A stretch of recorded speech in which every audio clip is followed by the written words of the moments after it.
আসসালামু আলাইকুম ফ্রেন্ডস, কি অবস্থা সবার? আশা করি সবাই ভালাই আছেন। আলহামদুলিল্লাহ আমিও ভালাই আছি। তো গ্রামে থাকি, তো গ্রামে থাকলে হচ্ছে মাছ টাছ মারতে হয় টুকটাক। আজকে গেছিলাম ছোটো ভাই সাইফুল্লাহরে লয়ে মাছ মারতাম। যাওয়ার পরে তো দেখি হই হই কাণ্ড, রই রই ব্যাপার। মানে এত মাছ বলার বাইরে, পানি হচ্ছে শুকায় যাইতেছে, প্রচুর মাছ ধরা পড়তেছে। বল মাছ তো দেখেন, মানে এখানে গনা শেষ করছি, দেখে গনার পরে দেখলাম যে আড়া বল মাইরালছি, ছোটো ছোটো বড় বড় মিলাইয়া। তো যাই হোক, সবগুলো শেয়ার করবো আপনাদের সাথে কীভাবে মারছি। তো মানে খেলা চলে, একবার ভাবলাম যে একটা মালাই বানাই, কারণ আমার বাইক না আফান আবার দেখলে পছন্দ করবো, আমার তোল্লাও দেখলে পছন্দ করবো। তো যাই হোক, এগুলো শুধু বল মাছই মাছছি না, এর পাশাপাশি আরও অনেক ছোটো মাছ মাছছি। দেখুন এনে আছে কাইলা মাছ, এত সুন্দর সুন্দর কাইলা মাছ। এই যে হাতে নিলাম, এটা হচ্ছে কালি বাউস যেটা কয়। তো গ্রামে থাকলে এরকম মাছ মারা যায়, প্রচুর মাছ মারি আমরা। কালী বাউসের পাশাপাশি আছে বিভিন্ন, এটা হচ্ছে রুই মাছ, রুই মাছের একটা পোনা পাইছে। তো রুই মাছের পরে দেখলাম মৃগেল মাছও আছে এবং বাংলা মাছও আছে। তো আমার কোনো কাজ নাই, এর লাগে হচ্ছে মাছগুলো দেখাইতেছি একটা একটা করে কি কি মাছ মাছছি। পাঁচ মিশালি মাছ যেটা কয়, এই পাঁচ মিশালি মাছই হচ্ছে মাছছি। পাঁচ মিশালি মাছ বলতে 5 থেকে 10 জাত মাছ একত্রে আর কি বিষয়টা।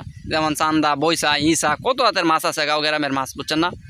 তো যারা ঢাকা শহরতে হেবা শহর এলাকাতে, এরা কিন্তু এরকম মাছ কোনো সময় পাইতো না। এরা দেখে হচ্ছে আফসোস করবো। আমার পরিচিত অনেকেই আছে যারা ভিডিওটা হয়তো দেখবো, এরা দেখে হচ্ছে আফসোস করবো। কি মাছরে কইতাছি ভিডিওতে উদ্দেশ্য করে, মাছও তুই যদি ভিডিওটা দেখস তাহলে কিছু একটা কমেন্ট করিস, তোর কাছে কেমন লাগতেছে শুধু মাছ। আর এই মাছটারে দেখুন কত সুন্দর চমৎকার রঙিন একটা মাছ। এটা হচ্ছে কই আমরা, এটার মাছটার নাম রয়েছে রানী মাছ। রানী মাছ দেখছেন কি সুন্দর চমৎকার একটা মাছ। এর ফাঁকে আরেকবার ভাবছি যে বল দিলে দেখায়। তো এই মাছটি হচ্ছে প্রতিদিন উড়ে না, বা পানি বেশি যদি হয় তাহলে কিন্তু একটা বল উঠতো না। এগুলো হচ্ছে প্রচুর দৌড়ে, কম পানিতে হচ্ছে এরা বেশি একটা দূরতারে না। মানে আমরা দৌড়ে মারতে প্রচুর কষ্ট হয়। 5 থেকে 10টা টান দিলেই মানে প্রেসার বাইরে যায়, এরকম একটা অবস্থা হয়। তো দেশি ছোটো মাছ মারলে কষ্ট কম করলেও হয়, কিন্তু বড় মাছ মারতে হইলে বেশি কষ্ট করতে হয়। তো যাই হোক, কষ্ট বেশি বুঝি না, সব হচ্ছে আল্লাহ তাআলা তৌফিক দিয়েছে দেখে মাছটি মারতে আসছি।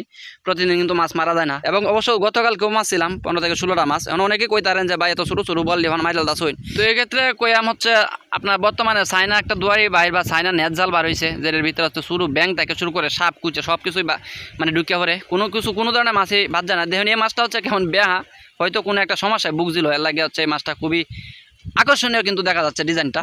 এবং এখানে প্রচুর গুড়া মাছও মারছিলাম, সেটি মাছ আপনাদেরকে দেখা। কত জাতের মাছে তো দেখলেন। এখন আমার হাতে যেটা দেখতা শুনে একটা লাড়ি মাছ। বাইরে ভাই এই মাছের নাম যে কত জাতের নাম, কেউ কয় লাড়ি মাছ, কেউ কয় জিওল মাছ, কেউ কয় উহল মাছ, কেউ কয় আবার মানে অনেক ধরনের মাছ। এক এক জায়গায় হচ্ছে এক এক ধরনের নাম হচ্ছে এই মাছটার। তো দেখেন মাছ মাইরা আয়া হচ্ছে মানে কি পরিমাণ ঘামতাছি, প্রচুর কষ্ট করতে হয়। নাক দিয়ে, মাথায় দিয়ে বা মুখ দিয়ে হচ্ছে প্রচুর ঘাম বের হয়, এবং এমন একটা অবস্থা থাকে মানে গরম লাগিয়ে যায়, গরম আটকা যায়। তো যাই হোক, সব শেষে হচ্ছে আপনাদেরকে দেখাইলাম এই কষ্ট যে করছি, কষ্ট করার পিছনের গল্পটা।